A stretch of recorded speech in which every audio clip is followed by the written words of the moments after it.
పురాణము 7వ అధ్యాయము. ఈ అధ్యాయములో బంగారు శెట్టి అనే వైశ్యునికి జరిగినది కథ రూపేణ తెలుసుకుందాం. దక్షిణ ప్రాంతమున పెద్ద నగరమందు బంగారు శెట్టి అనే ఒక వైశ్యుడు ఉండెను. అతని భార్య పేరు తాయారమ్మ. ఇతను పిత్రార్జితము లెక్కలేనంత ఉన్నను అతను ఇంకా ధనాశాపరుడై తన వద్దనున్న ధనమును వడ్డీలకించి మరింత సంపన్నుడయ్యను. ఒక్కనాడైనను దాన ధర్మములు పూజాదులు చేసిన వాడు కాదు. బీదలకు వారి ఆస్తులపై వడ్డీల రుణాలిచ్చి అనుకున్న గడువుకు తీర్చలేకపోతే వాళ్ళ ఆస్తులపై వ్యాజ్యములు వేసి దొంగ సాక్ష్యములు చెప్పించి స్వాధీనం చేసుకునేవాడు. బంగారు శెట్టి గ్రామాంతరము వెళ్ళెను. ఈ విషయమై ఒక రోజు ఆ సాయంత్రము ఒక ముదసలి బ్రాహ్మణుడు బంగారు శెట్టి భార్య వారి ఇంటికి వచ్చి బంగారు శెట్టి భార్యతో ఇలా పలికినాడు. అమ్మా, చాలా చీకటి కాబోతున్నది. ఆకాశంలో మేఘాలు ఉరుముతున్నాయి. చలిగాలికి వణికుతున్నాను. మీ ఇంటి వద్ద రాత్రి నన్ను గడుపనిమ్ము. మీకై పుణ్యం ఉంటుంది. నేను సద్బ్రాహ్మణుడు, సదాచార వ్రతుడను. ప్రాతకాల మాఘ స్నానాన అనంతరం నేను వెళ్లిపోతాను అని చాలా బ్రతిమాలను. తాయారమ్మకు జాలి కలిగి వెంటనే తన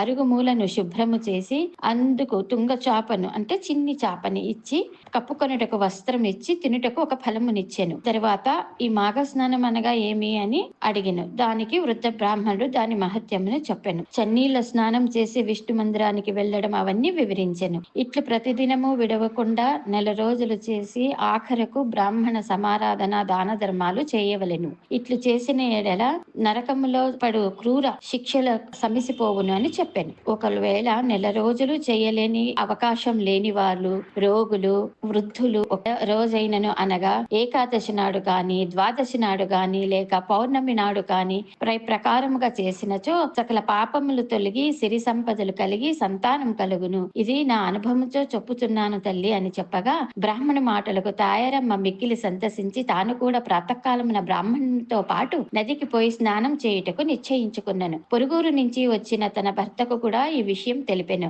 అతను చాలా కోపం పడి ఎంతో కష్టపడి నేను వడ్డీలకు ఇచ్చిన ధనము సంపాదించుకొని వస్తుంటే నీవు దానాలు, స్నానాలు, పూజలు అని చెప్పి ఉన్నది అయిపోవడానికి ఎవరో ఏమో చెప్పినారని చెయ్యమని నేను అలా చేస్తాను కుదరదు, ససేమిరా పోవడం లేదు అని చెప్పాడు. కానీ ఆమెకు ఎప్పుడెప్పుడు తెల్లవారుతుందా అని వేచి చూచి భర్తకు చెప్పకుండా ఆ ముసలి బ్రాహ్మణితో సహా నదికి వెళ్ళెను. ఇది పసిగట్టిన బంగారు శెట్టి తన భార్యను పిలుచుకురావడానికి తాను కూడా నదిలో దిగి భార్యని కొట్టుకుంటూ పిలుచుకొని వచ్చెను. ఈ విధముగా అతను కూడా నీళ్ళలో దిగినందుకు అతనికి కూడా మాఘ స్నాన పుణ్యము కలిగెను. కొన్ని సంవత్సరముల తర్వాత ఇద్దరికి ఒక వ్యాధి సోకినది. మరి కొన్ని రోజులు అయిన తర్వాత ఇద్దరు చనిపోవుటచే బంగారు శెట్టిని తీసుకుపోవుటకు యమభటులు కాలశాపము వేసిరి.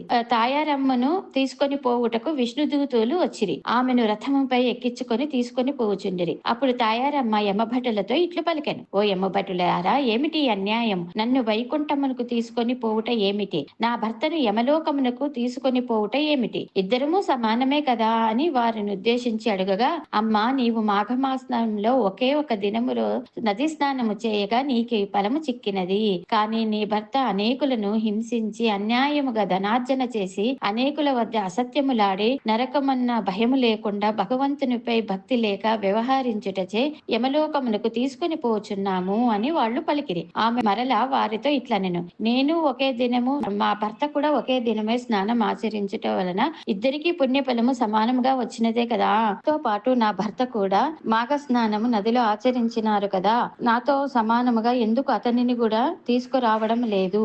మీరు ఎందుకు యమపాశం వేసి అతనిని తీసుకుపోతున్నారు అని సంశయమును అడగగా వారును చిత్రగుప్తుని వద్దకు వచ్చి జరిగిన సంగతిని ఆమె వేసిన ప్రశ్నను తెలియజేసిరి. చిత్రగుప్తుడు వారి పాప పుణ్యములు పట్టిక చూడగా ఇద్దరికు సమానమైన పుణ్యఫలము వ్రాసియుండెను. జరిగిన పొరపాటుకు చిత్రగుప్తుడు విచారించి బంగారు శెట్టిని కూడా వైకుంఠమును తీసుకొని పొమ్మని విష్ణుదూతలతో చెప్పెను. విష్ణులోకమునకు ముందు వెళ్లియున్న తాయారమ్మ తన భర్త గతి ఏమయ్యను అని ఆతృతతో ఉండగా బంగారు శెట్టిని పుష్పక విమానము మీద తీసుకుని వచ్చి వైకుంఠములో ఇడిచిరి. భార్యాభర్తలిద్దరు మిక్కిలి సంతసించి ప్రశ్నించిరి. రాజా వింటివా? భార్య వలన భర్తకు కూడా ఎటుల మోక్షము కలిగెను. భర్త దుర్మార్గుడైనను పిసిని కొట్టుగా వ్యవహరించినను భార్య యథాలాపముగా ఒక్కరోజు మాఘస్నానము చేసినందుకు భార్యతో పాటు ఇతను చేసినందుకు నదిలో ఆమెను పిలుచుకురావడానికి పోయినప్పుడు ఇద్దరికిని వైకుంఠ ప్రాప్తి కలిగినది కదా. కనుక ఈ మాఘ స్నానము ఎంతో పవిత్రమైనది, మోక్షదాయకమైనది అనుటలో సందేహము లేదు అని దిలీప మహారాజుకు చెప్పిరి.